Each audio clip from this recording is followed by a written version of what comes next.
آپ کی آمد ہوئی عالم نرالا ہو گیا، سرکار کی آمد مرحبا دلدار کی آمد مرحبا حضور کی آمد مرحبا پر نور کی آمد مرحبا آقا کی آمد مرحبا سب مل کر بولو مرحبا، آپ کی آمد ہوئی عالم نرالا ہو گیا، آپ کی آمد ہوئی عالم نرالا ہو گیا، دیوانہ باجومو سبز پر چمچے لگ رہا آئے گے شافیع میں سے۔ السلام علیکم ورحمۃ اللہ وبرکاتہ، نحمدہ ونصلی علی رسولہ الکریم، اما بعد اعوذ باللہ من الشیطان الرجیم، بسم اللہ الرحمن الرحیم، یا ایہا الذین آمنوا استجیبوا للہ وللرسول اذا دعاکم لما یحییکم، آمنت باللہ صدق اللہ العظیم۔ آج کا یہ عظیم الشان جلسہ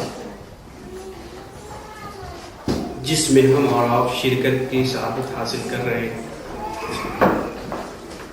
ہمارے گیسٹ اسپیکر حضرت علامہ نور الاسلام صاحب اسٹیج پر جلوہ افروز ہیں، سیکریٹری صاحب، اور اس مقدس محفل کا جن لوگوں نے انعقاد کیا، کمیٹی کے تمام ممبران، اللہ سبحانہ و تعالیٰ کی بارگاہ میں دعا ہے کہ ان کے علم میں، علم میں، مال و اولاد میں اللہ سبحانہ و تعالیٰ خیر و برکت عطا فرمائے۔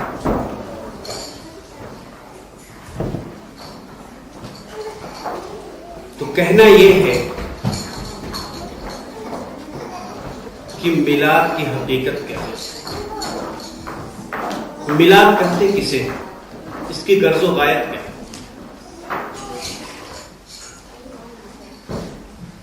چھوٹے سے چھوٹا مسلمان، ادنے سے ادنا مسلمان، جس کو اپنے آقا کی ولادت پہ ضرور خوشی ہوگی، اپنے آقا کے قدموں کی چھوئی ہوئی، ٹچ کی ہوئی خاک کو اپنے آنکھوں کا سرما بنانے کا اشتیاق، سرکار کے قدموں کو اپنا قبلہ اور کعبہ بنانے کا اشتیاق، ہر مسلمان کو سرکار کی ولادت کی خوشی، پورے دنیا میں خوشیاں منائی جا رہی ہیں۔ میلاد کی حقیقت ہال کو ڈیکوریٹ کرنا نہیں، میلاد کی حقیقت لاؤڈ اسپیکر لگانا نہیں، میلاد کی حقیقت لنگر ڈسٹریبیوٹ کرنا نہیں، میلاد کی حقیقت اصل میں ذکر مصطفیٰ۔ چونکہ میلاد حدیث کا لفظ ہے، ما جاء فی میلاد النبی، امام ترمذی نے لکھا ہے۔ میلاد کسی کا بنایا ہوا ورڈ نہیں، کسی کا پیدا کیا ہوا ورڈ نہیں، بلکہ یہ حدیث کا ورڈ ہے۔ سرکار دو عالم صلی اللہ تعالی علیہ وسلم کا بات کرنا بھی حدیث، سرکار کا فعل بھی حدیث، قول بھی حدیث، سرکار خاموش رہے تو بھی حدیث، سرکار کسی کام کو کرے تو بھی حدیث، سرکار کے سامنے صحابہ کسی کام کو کرے، سرکار خاموش رہے تو بھی حدیث۔ حدیث کا مفہوم تو سمجھ میں آ گیا کہ یہ حدیث ہے، مگر آج میلاد کی اس مقدس محفل میں آپ کو حدیث قدسی کا مفہوم سمجھانا چاہتا ہوں کہ حدیث قدسی کہتے کسے ہیں۔ اللہ سبحانہ و تعالیٰ نے فرشتے کے ذریعے سے ہمارے آقا و مولا کے دل پر قرآن کو نازل کیا۔ اگر وہ قرآن پہاڑوں پر نازل ہوتا، پہاڑ ذرہ ذرہ ہو جاتا، ریزہ ریزہ ہو جاتا، مگر ہمارے آقا و مولا کے دل پر نازل کیا۔ لیکن حدیث قدسی کیا ہے؟ حدیث قدسی صحابی کی زبان نہیں ہے، حدیث قدسی سرکار کی زبان نہیں ہے۔ حدیث قدسی وہ ہے کہ حدیث قدسی ہوتی ہے جب تو اللہ تبارک و تعالیٰ پردے کو ہٹا دیتا ہے، حجابات کو ہٹا دیتا ہے، دوریاں ختم کر دیتا ہے۔ ادھر خدا ہوتا ہے، ادھر مصطفیٰ ہوتا ہے، خدا فرماتا ہے، مصطفیٰ سنتا ہے، خدا کا فرمانا آمنہ کی لال کی زبان، تو وہ حدیث قدسی ہوتی ہے۔ یعنی سرکار سرکار سے اللہ تبارک و تعالیٰ فرماتا ہے اے محبوب صلی اللہ تعالیٰ علیہ وسلم ہم نے آپ کے ذکر کو اپنا ذکر کہا ہے تو جو تمہارا ذکر کرے گا گویا کہ وہ ہمارا ذکر کرے گا. تو بات ثابت ہو گئی کہ میلاد کی محفل رب کا ذکر. تو رب قرآن میں بیان فرماتا ہے چاہے وہ ذکر سرکار کے بچپن کا ہو, چاہے سرکار کے لڑکپن کا ہو, چاہے سرکار کے بڑھاپے کا ہو, چاہے سرکار ابو بکر صدیق کے کندھوں پر سواری کرنے کا ہو, چاہے حضرت علی کی گود میں سر رکھنے کا ہو, چاہے حلیمہ سعدیہ کی بکری چرانے کا ہو, چاہے آمنہ کے شکم میں بیٹھ کر لوح محفوظ پر چلنے والی قلموں کی سننے کا ہو, حقیقت میں یہ ذکر مصطفیٰ, یہ میلاد کی حقیقت ہے. رب قرآن میں ارشاد فرماتا ہے اے ایمان والوں اللہ و رسول کی پکار پر حاضر ہو جاؤ جب وہ تمہیں اس چیز کے لیے پکارے جو تمہیں زندگی بخشتی ہے, حیات بخشتی ہے. تو پتہ یہ چلا کہ اللہ اور اس کا رسول جب پکارے تو مومن پر فرض ہو جاتا ہے وہ کسی حالت میں ہو, چاہے نماز کی حالت میں ہو, چاہے بیوی کے بسترے پر ہو, چاہے کسی بھی حالت میں ہو, چاہے پہاڑ کی چوٹیوں پر ہو, چاہے پہاڑ کی بلندیوں پر ہو, چاہے تجارت میں ہو, چاہے کسی مقام پر ہو, جب اللہ و رسول کی پکار کو سنے تو سرکار کی بارگاہ میں حاضر ہو جائے. اس لیے کہ قرآن کہتا ہے, آؤ میں آپ کو بتاؤں, بخاری شریف کی حدیث ہے, ابو سعید بن معلہ صحابی رسول نماز کی حالت میں ہے, اللہ کے رسول صلی اللہ تعالی علیہ وسلم نے پکارا تو آپ نے سوچا کہ اے نماز کی حالت میں سرکار کی بارگاہ میں حاضر کیسے ہو جاؤں. نماز کو ختم کیا, ختم کرنے کے بعد سرکار کی بارگاہ میں عرض کرتے ہیں یا رسول اللہ صلی اللہ تعالی علیہ وسلم میں حالت نماز میں تھا. اللہ کا حبیب ارشاد فرماتا ہے کیا مومنوں کے لیے یہ آیت نہیں ہے, کیا اللہ کا یہ فرمان نہیں ہے استجیبوا للہ وللرسول اذا دعاکم, کیا تم نے آیت کو نہیں پڑھا کہ قرآن کہتا ہے جب اللہ کا حبیب بلائے تو کسی حالت میں بھی ہو اللہ کے حبیب کے پاس حاضر ہو جائے, کیونکہ اللہ کے حبیب کے بلانے پر نماز باطل نہیں ہوتی, بلکہ جب اللہ کا رسول بلاتا ہے تو نماز کو توڑ کر اس کی بارگاہ میں آ جائے اور جہاں سے توڑا ہے وہیں سے آ کر کے شروع کرے, کیونکہ نماز تو باطل ہوئی ہی نہیں. ویسے فقہائے کرام کا فتویٰ ہے کہ اگر نماز میں کسی کو تو کر دیا, سلام کر دیا, اشارہ کر دیا تو نماز ٹوٹ جاتی ہے, مگر جب سرکار بلائے تو نماز باطل ہی نہیں ہوتی, کیونکہ سرکار کا بلانا رب کا بلانا ہے, سرکار کا حکم خدا کا حکم ہے, سرکار کا فرمان خدا کا فرمان ہے, سرکار کی ناراضگی خدا کی ناراضگی ہے, سرکار کی رضامندی خدا کی رضامندی.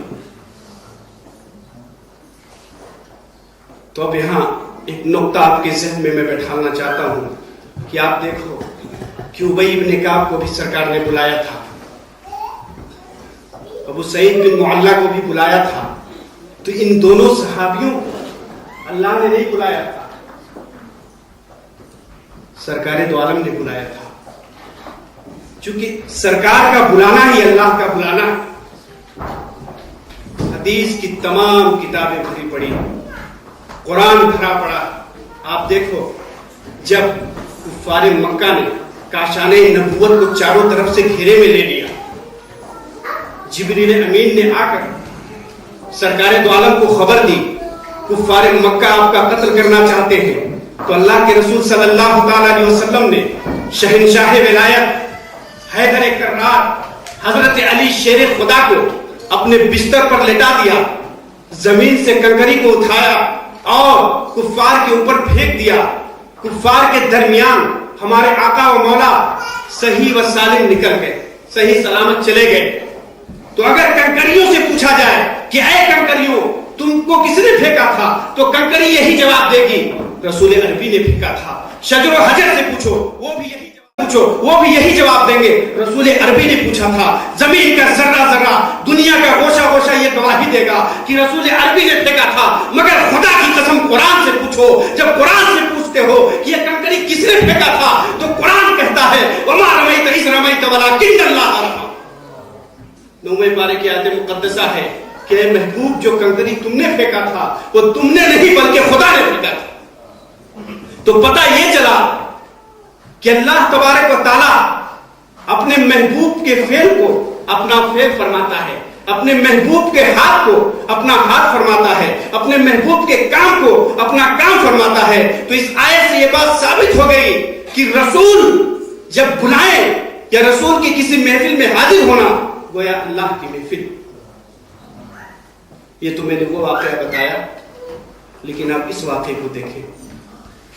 بیعت رضوان سن 6 ہجری میں اللہ کے رسول صلی اللہ تعالی علیہ وسلم, صحیح بخاری, مشکات, مسلم, متفق علیہ حدیث, تمام کتب احادیث میں ہے. احادیث کے علاوہ قرآن کی آیتیں شاہد ہیں. جب آپ گئے 1400 کمپینینز کے ساتھ, 1400 صحابہ کے ساتھ عمرہ کرنے کے لیے, بحالت احرام کفار مکہ نے سرکار دو عالم صلی اللہ تعالی علیہ وسلم کو طواف کرنے سے روک دیا کہ ہم محمد عربی کو کعبے کا طواف کرنے نہیں دیں گے. اللہ کے رسول صلی اللہ تعالی علیہ وسلم نے عثمان ذو النورین کو بھیجا. عثمان غنی گئے تو کفار مکہ نے کہا, اے عثمان, اگر تم طواف کرنا چاہتے ہو تو کر لو, ہم تمہارے رسول کو انٹر نہیں ہونے دیں گے, طواف نہیں کرنے دیں گے. عثمان ذو النورین نے کہا کہ ہم اپنے رسول کو لیے ہوئے بغیر لیے ہم کیسے کعبے کا طواف کر سکتے ہیں؟ یہ ممکن ہی نہیں ہے کہ ہم رسول کو چھوڑ کر کعبے کا طواف کریں. خدا کی قسم, حدیث شاہد ہے, قرآن شاہد ہے, اس بات کی گواہی دیتا ہے کہ اللہ کے رسول صلی اللہ علیہ وسلم میدان حدیبیہ میں اتر پڑے اور ببول کے درخت کے پاس آ گئے. اللہ کے رسول صلی اللہ تعالی علیہ وسلم نے ارشاد فرمایا کہ کون لوگ ہیں جو میرے ہاتھ پر بیعت کرتے ہیں جب تک ان کے اندر, جب تک ان کے جسم میں خون کا ایک ایک قطرہ باقی ہے, اللہ کے لیے جہاد کریں. اللہ کے لیے جنگ کرنے والے کون کون ہیں؟ 1400 صحابہ نے اللہ کے رسول کے ہاتھ پر بیعت کی. اللہ کے رسول ارشاد فرماتے ہیں, عثمان اللہ و رسول کے کام کے لیے گئے ہوئے ہیں, یہ داہنا ہاتھ میرا, یہ عثمان کا ہے, یہ بایاں ہاتھ میرا ہے. اپنے دونوں ہاتھ کو ایک ہاتھ پر رکھتے ہیں. 1400 صحابہ کمپینینز نے سرکار دو عالم سے بیعت کی. اگر اس ببول کے درخت سے پوچھو کہ صحابی رسول نے اپنا ہاتھ کس کے ہاتھ پر دیا, تو وہی گواہی دے گا کہ محمد عربی کے ہاتھ پر دیا.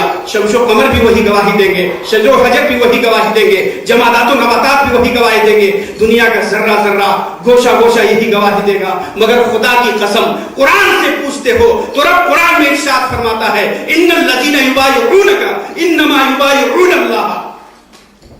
سورہ فتح کی آیت مقدسہ ہے, پارہ 26.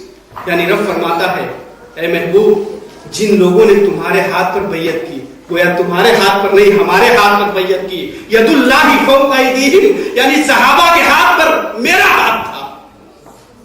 قرآن چلا چلا کر کے کہہ رہا ہے کہ سرکار کا ہاتھ رب کا ہاتھ ہے, سرکار کا فعل رب کا فعل ہے, سرکار کا حکم رب کا حکم ہے. تو پتہ یہ چلا اللہ تو ہاتھ سے پاک ہے, مگر تصرفاً قدرتاً رب نے فرمایا کہ میرے ہاتھ پر بیعت کی ہے, اپنے ہاتھ کو اپنے محبوب کا ہاتھ کرا.